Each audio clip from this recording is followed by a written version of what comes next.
welcome to this video. I'm Yangxi. Today, we are going to talk about a study looking at how people are using their smartphones as emotion regulation tools in their daily life. Recent research shows that young people almost spend a quarter of waking hours on their smartphones. What do we usually do on our smartphones?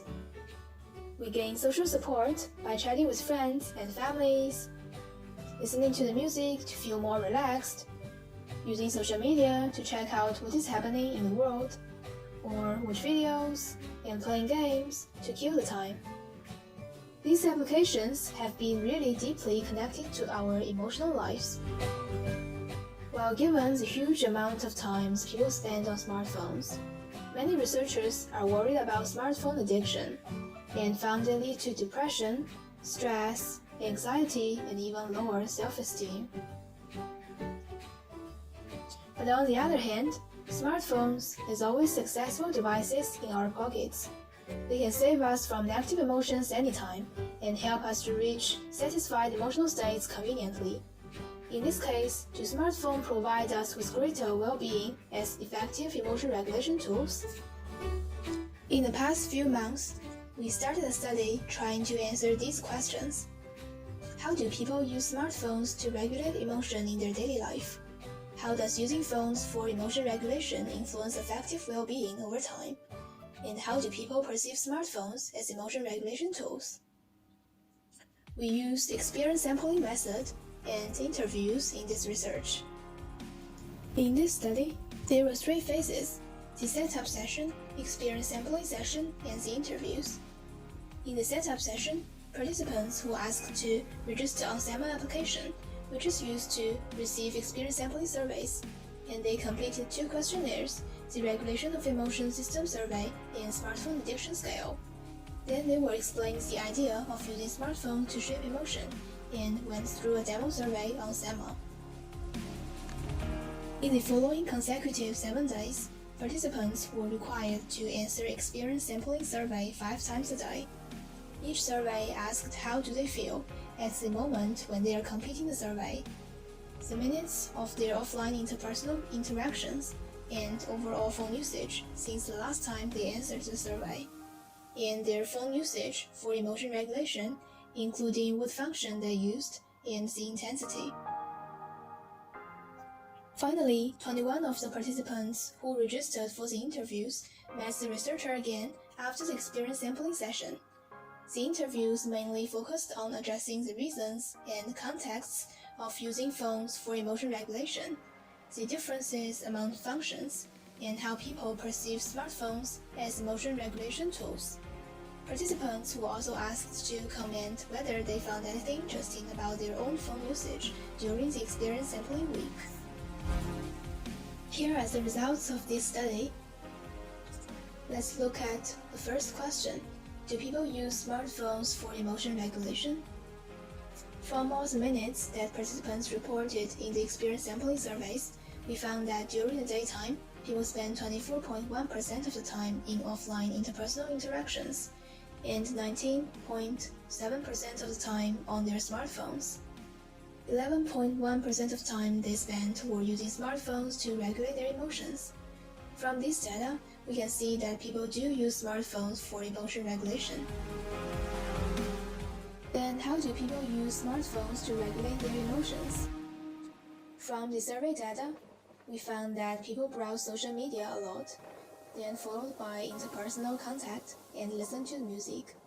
But this result might only be limited to the sample of University of Melbourne students. Other populations might have different distributions. For example, in the interview, some participants told me that they are busy with study and didn't have much time playing the games on phones. And how does using smartphones for emotion regulation influence effective well-being over time? From the data of the experience sampling surveys, we use multi-level regression models to test how T2 effect was predicted by what people did between T1 and T2, when T1 effect was controlled. We found that neither the minutes of overall phone usage nor using phones for emotion regulation predicted any change in T2 effect. while the minutes of offline interactions predicted higher effective well-being in T2. This might be because there are too many factors influencing the effective well-being, or the effect of using smartphones doesn't significant enough or last long enough to be captured by the surveys. We also used the item "How did this phone usage change your emotional state?" in the models, and found that using phones for emotion regulation predicted more desired emotional states, and overall phone usage didn't predict any change. These results suggest that people did find using phones for emotion regulation effective. We further looked at the functions they use on phones, and found that online communications, playing games, listening to the music, and sharing on social media all leads to more desired emotional states. The results from the interviews revealed more insights for the experience sampling data. Participants responded that using smartphones was effective for changing their emotional states, while they also mentioned that the effect usually doesn't last long. Mostly it makes people happy or in a short time span, and they believe that interacting with people in the real life is more helpful when they feel bad. We also investigated the relationship between smartphone addiction and using phones for emotion regulation. We found that smartphone addiction score predicted the overall time people spend on their smartphones, as well as the time they spend on phones for emotion regulation. However, when we asked this question in the interviews, most people didn't think they were addicted to the phones, because they could still find other ways to deal with negative emotions and they can control their phone usage. The positive emotional outcomes of using smartphones could make them effective emotion regulation tools, but also it's possible to get addicted to the immediate positive reward. So how can we differentiate these two kinds of behaviors? This is still a remained question. Let's further look at how people perceive smartphones as emotion regulation tools. Smartphones have some advantages in nature.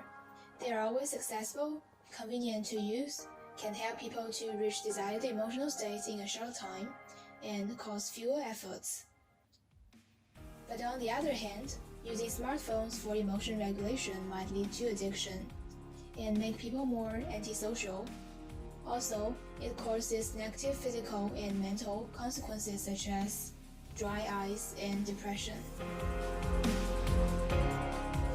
Do you find any interesting things about your phone usage in this study? I think I do use it made me realize I use my phone a lot to check my emotions. After doing this survey, I realized how much I'm on my phone. Literally, I'm on my phone 24/7. My offline usage with other people has been very low. I think it was interesting because I realized that I don't spend much time with people offline. Because it was always how many minutes have you spent? And I was like, oh. After that, I think I would like to hang out more. So I think it's more real, that kind of happiness. Yeah. From these feedbacks, we can see that experience sampling surveys really have potentials to be self-monitoring tools and help people to change their behavior.